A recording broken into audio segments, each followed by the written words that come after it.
سلام اومدیم با یه ویدیوی شوینده‌ای که بهتون بگم که چه شوینده‌ای براتون مناسبه، چه شوینده‌ای بعد استفاده کنین، چه شوینده‌ای به پوستتون آسیب نمیزنه. خب شوینده اولی که خیلی خیلی خیلی نیازه که تو هر خونه‌ای باشه شوینده تیامه، شوینده حلزون تیام. اگه به موسین حلزون حساسیت ندارید، واکنش براتون نشون نمیده، میتونید ازش استفاده کنید. کاملا سیف، کاملا ملایم، یه شوینده‌ای که به هیچ اکتیو لایه برداری توش نداره.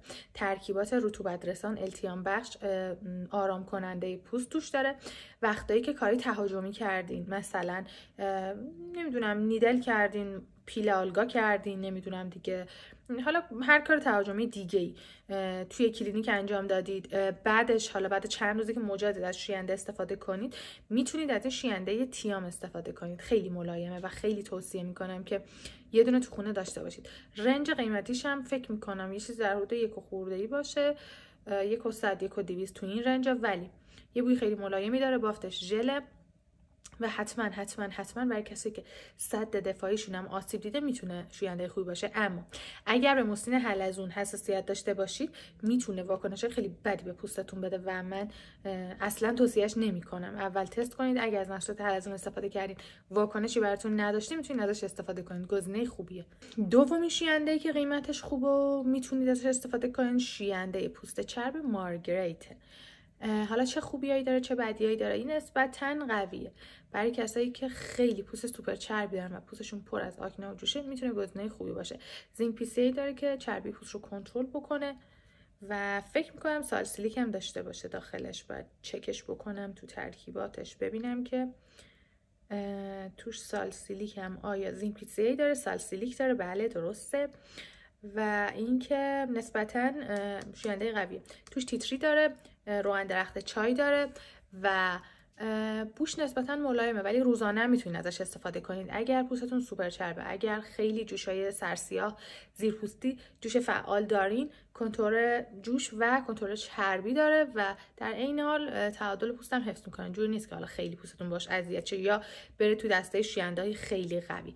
شوینده خوبیه، قیمتش هم مناسبه و تو داروخونه هم خیلی راحت پیدا میشه. بچه‌ها شوینده‌های سراوی، آقا به نظر من در حال حاضر مدال دست سراویه توی همه محصولاتش. واقعا دارم میگم، من همیشه میگم مثلا یه برندی گل محصول داره دیگه، مثلا اون برند دو تا محصولش خوبه، این برند نیست، ولی واقعا سراوی یه کاری کرده که دیگه این قضیه براش صدق نمیکنه. چرا؟ چون مثلا این شوینده که من دارم شوینده پوست چرب و معمولیشه، خب یعنی چرب متعادل، خیلی چرب جوشدارش نه، یه مدل دیگه چرب جوشدار داره که توش سالسیلیک داره ولی این توش نیاسینامی داره. و تو همه شوینده ها و سرم های حالا محصولاتی که داره به جز اکتیوهای لایه برداری که استفاده میکنه اومده 3 نوع سراماید ترکیب کرده. نوع سراماید چیکار میکنه؟ اکثرا توش هیالورونیک اسید دارن، اکثرا توش حالا سرامایده باعث میشه که سد دفاعی پوستتون آسیب نبینه وقتی ازش استفاده میکنید. وقتی از سرم استفاده میکنید، مثلا سرم سراوی، پوستتون حساس نمیشه، پوستتون واکنش نشون نمیده. یا مثلا از شویندهش استفاده میکنید بعدش اصلا حس خشکی ندارید. خیلی شوینده خوبه، ولی من به شخصه چون با شوینده بافته ژلی مشکل دارم، هم برای این صدق میکنم هم برای حلزون تیام. یه خورده شوینده که بافتشون ژله دوستشون ندارم، بافت فومیا رو خیلی بیشتر دوست دارم و این واقعا شخصیه، چیزی نیست که حالا بخوام من بکوبم رو سر این شوینده بگم این بده، نه، این یه چیزیه که حالا من خودم این مدلی هم دوست دارم، مثلا شوینده بافتش فومی باشه، شوینده ژلی رو خیلی زیاد دوست ندارم. ولی در کل بچه‌ها مرطوب کننده های سراوی رو خواستین بخرین خیلی خوبه. سرم هاش مخصوصا رتینولش عالیه و شوینده هاش هم تو صدره، یعنی هم حجم واقعا ببین شما، هم حجم قابل قبول و خوبی داره، همین که خیلی دیر تموم میشه. یعنی شما یه پاف ژلش رو میزنین کلی صورتتون کف میکنه و اصلا قرار نیست به پوستتون آسیب بزنه. اگه شرایطش رو دارین، هزینه‌اش رو دارین، به نظر من همینو بخرین و قیمتش یه چیزی در حدود فکر میکنم 1800-902 تومن تو این روال باشه، ولی حجمش میگم خیلی زیاده، یعنی به این زودی ها تموم نمیشه، حداقل 1 سال شاید زمان ببره تا تموم شه، اگر اشتباه نکنم. بستگی به سایز صورتتونم داره. شوینده رطوبت رسان سومی که من خیلی دوشش دارم این شوینده تالگوه، ولی قیمتش خیلی زیاده، واقعا این دارم بهتون میگم، یه شوینده بسیار بسیار خوبیه، رطوبت رسانی خیلی خوب. یعنی بعد از که میشورید حس تازگی به پوستتون میده. دیدین با شوینده میشورید حس خشکی و یه حس بدی داره، یه سریا که سریع به رنگ مرطوب کننده بزنن، ولی وقتی با این میشوری فوم اینه یه حس تازگی و یه حس خوب. نمیدونم چجوری بهتون بگم، بعد از ماسک گذاشتن میبینید چقدر حال پوست خوب میشه. این دقیقاً همون حس رو بهتون میده و تداعی میکنه براتون. و یه نکته دیگه که وجود داره اینه که قیمتش خیلی بالاست و یه چیزی که یه کوچولو من اذیت میکنه، عطر این شوینده است.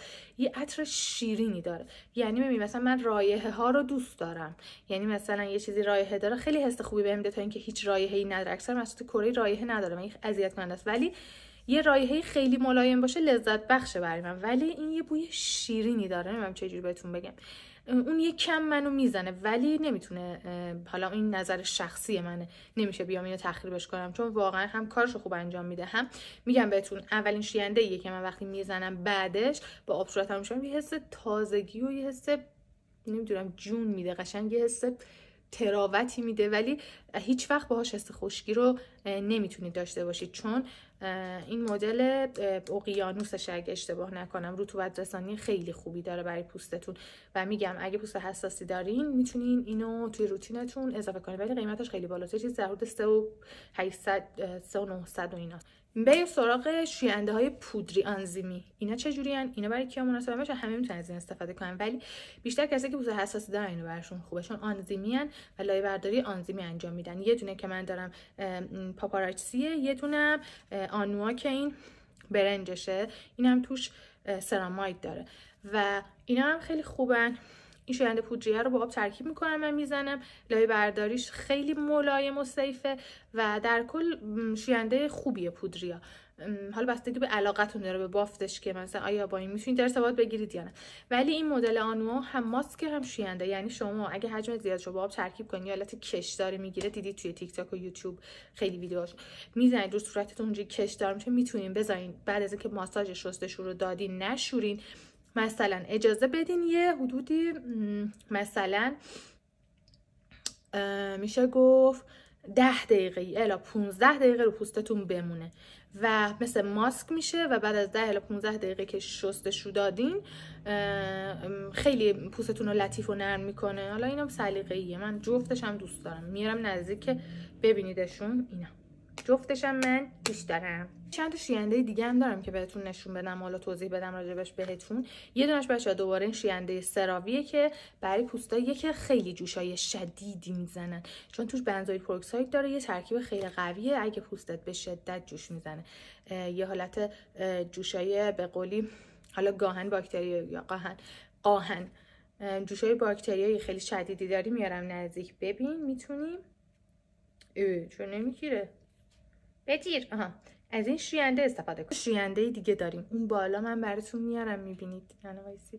یه دونه این شوینده لافارر فومیشه که تموم شده، من یه دونه دیگه گرفتم، تو ویدیو هم خیلی استفاده میکنم، چسبوش نوه و یه دوتا شوینده باشه مارگریت، اینم بهتون بگم یه شوینده ضد لک و روشن کننده داره که ترکیبات واقعا خوبی داره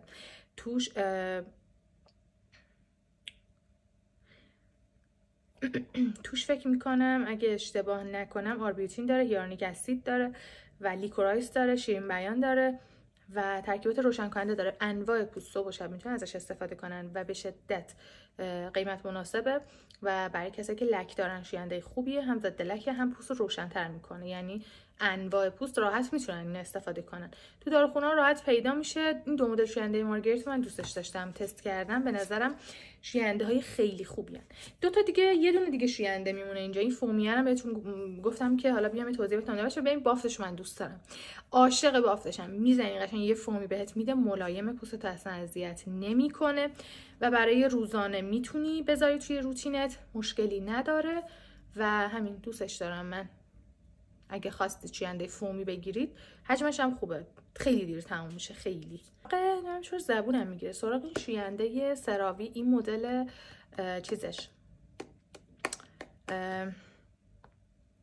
شوینده روغنیشه. شوینده روغنی ها بچه‌ها ببینید اگر پوستتون خشکه اشکالی نداره. این شوینده روغنی با بقیه شوینده روغنی ها فرق داره. مثلا آنواع پاک کننده این فوم نمیده، این همینجوری روغنه میشوری. من بوی اینم خیلی دوست ندارم، اون شخصیه ها کارش خوب انجام میده ولی عطر شیرینی داره اذیتم میکنه. اینو باید بشوری اینو، اما خودش بعدش چون فوم میده مثلا اینو 2 پاف میزنی پخش میکنی رو صورتت کامل ماساژ میدی، کارشو انجام داد. یکم آب بزنی دوباره ترکیبش کنی چیز میشه، شوینده میشه، فوم میشه. ولی بچه ها کسی که پوستش چربه هر روغنی که میزنه به پوستش بعدش باید شوینده بزنه، چه حالا چه این باشه چه این باشه چه حالا 100 مدل پاک کننده دیگه. چرا؟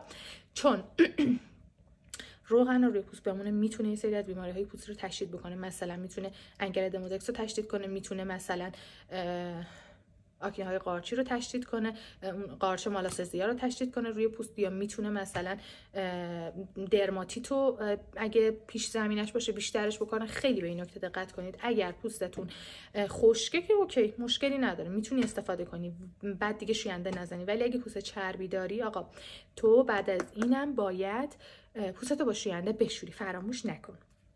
فکر میکنم جنبندی خیلی خوبی بود براتون و اینم بچه بهتون بگم های من به اینا خلاصه نمیشد، خیلی زیادن، واقعا زیادن. یعنی اگه همه‌شو می‌خواستم بذارم ویدیو میرفت روی 20 دقیقه 25 دقیقه. وایسی دل ببینم چیز دیگه هم دارم داشته میکنم دیگه. حالا سعی میکنم توی سال جدید یه چند تا پارت دیگه هم درست کنم که به دردتون بخوره. خیلی دوستتون دارم، روزتون بخیر بشه. خدافظ.